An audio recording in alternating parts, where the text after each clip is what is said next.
So generally, I'm sorry, what more do we have to know, Admiral? President Xi has telegraphed his anxiety, his insecurity, now that he knows that America has learned how to fight. We want leverage. We want stability, not a hot war. We want leverage. What's his insecurity? Taiwan.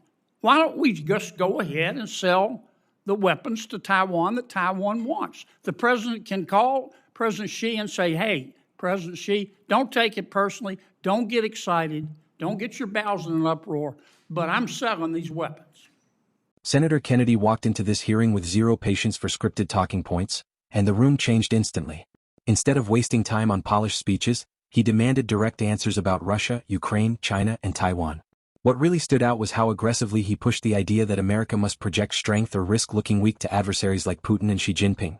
The tension in the room skyrocketed when he started questioning why frozen Russian assets aren't already being used against Russia instead of relying on American taxpayers.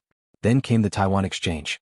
Kennedy basically argued that China is telegraphing its fears, and America should stop hesitating and start acting stronger before it's too late. You could tell the officials were trying very carefully not to say too much. This wasn't a typical Senate hearing. It felt more like a warning about where the world is heading next. Subscribe for more political breakdowns and hearing highlights. Mr. Chairman. Senator Kennedy. Forgive me, Mr. Chairman, for interrupting. And I say this with respect for you and these three gentlemen. But as you know, we've got a very important meeting at 11 o'clock. We're going to have to leave. I would respectfully ask if we could limit the opening remarks so we could get to ask a few questions. Senator Kennedy, Senator Coons has been perfectly all right with taking two on our side first, and they get two.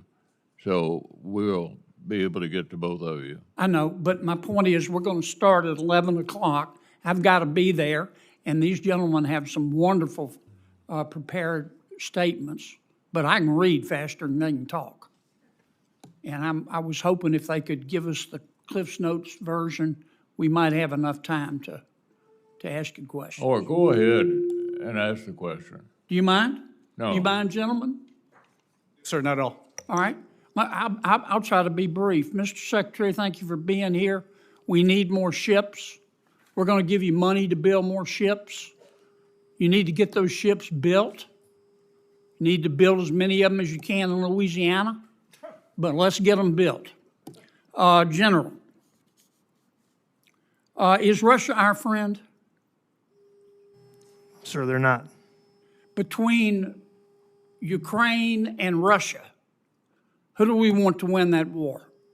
Well, we prefer there not be a war, but obviously... Well, but there is. Who do we want to win? Obviously, we want Ukraine to stand independently and not be consumed by Russia. Okay. Now, when Putin went into Ukraine, he thought he was going to roll in and take it over in 2 days like thunder on a summer night, didn't he? I believe he did.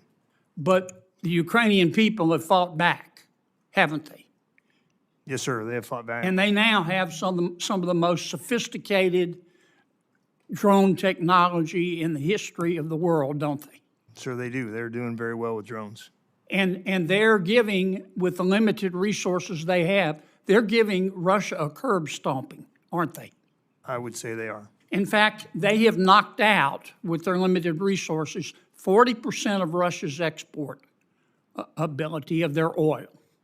They, since January, using their drones and limited cruise missiles, they have hit oil and gas facilities within Russia over 100 times. Not on the border, within Russia, right? Yes, sir. And Putin was so scared, he almost had to cancel their military parade. Didn't he? Well, I'm not sure of that, sir, but I will take your word for that, sir. Okay. All right. Well, how much money? Now, let me just lead you. The world has $300 billion of frozen Russian assets in escrow, don't we? I don't know, sir. I do. It's $300 billion. And 2/3 of that, about $225 billion, is sitting in Europe, isn't it? Again, sir, I'm not sure of that. Well, I am. And I'm surprised, no disrespect, that you don't know. And Europe has asked our permission to take that $200 to $225 billion. Well, I mean, strike that. That $225 billion, humor me, that's sitting there frozen. Not a single penny is American taxpayer money, is it? I don't believe it is. No. It all belongs to Russia, doesn't it? I believe that is correct. And the sir. EU has asked our permission to take that money and give it to Ukraine so they can knock Russia in the next week and let's get this war over. That's a good idea, don't you think? Well, I think anything that can be done to stop that war is a good idea, sir. Would you support giving that $225 billion, no taxpayer money in America, to Ukraine?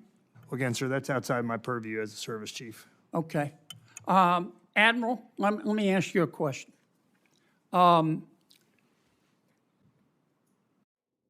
Would it be fair to say, based on his public and notorious comments, both before, during, and after the summit between President Xi and President Trump,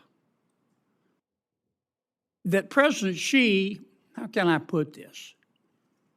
He's nervous as a pregnant nun about what we're going to do on Taiwan, isn't he? Sir, I do think he is concerned about our capability against any invasion of Taiwan. I mean, talk about telegraphing your insecurities. I mean, he talked about it right out of the chute. He's practically sending us a television ad saying, I'm very worried about Taiwan. Now, we don't want a war with China, do we? Absolutely not. No. We want stability, though, with China, don't we? Yes, sir. And China doesn't recognize, President Xi doesn't recognize charity, does he? I can't speak to that, but I would say probably not. Well, he appreciates strength, doesn't he? I would say so, yes, If sir. you're in a bar fight with President Xi and you start quoting Socrates like we did under President Biden, you're going to get your rear end whipped, aren't you? That's probably not a good course of action. Yes. Okay, so why don't we go ahead? Don't you think it'd be a good idea for us to gain leverage to make weapons sales to Taiwan right now? Sir, again, these things are very complex and a full calculus of all the levers of power that are being negotiated and worked. So generally, I'm sorry, what more do we have to know, Admiral? President Xi has telegraphed his anxiety, his insecurity, now that he knows that America has learned how to fight. We want leverage. We want stability, not a hot war. We want leverage. What's his insecurity? Taiwan. Why don't we just go ahead and sell the weapons to Taiwan that Taiwan wants? The president can call President Xi and say, hey, President Xi, don't take it personally. Don't get excited. Don't get your bowels in an uproar. But I'm selling these weapons. Why wouldn't we do that? we definitely want Taiwan to be as strong as they can be, sir. They'd be stronger with those weapons, though, wouldn't they? Yes, sir. Don't you think we ought to sell them? Sir, I'm not going to get in front of the administration's overall calculus on that. That's just not I'm not going to make a statement on that as a service chief. Okay. But the capabilities that we're talking about would make them more effective. I'm sorry to go over. I'm sorry. I just wanted to get my points in.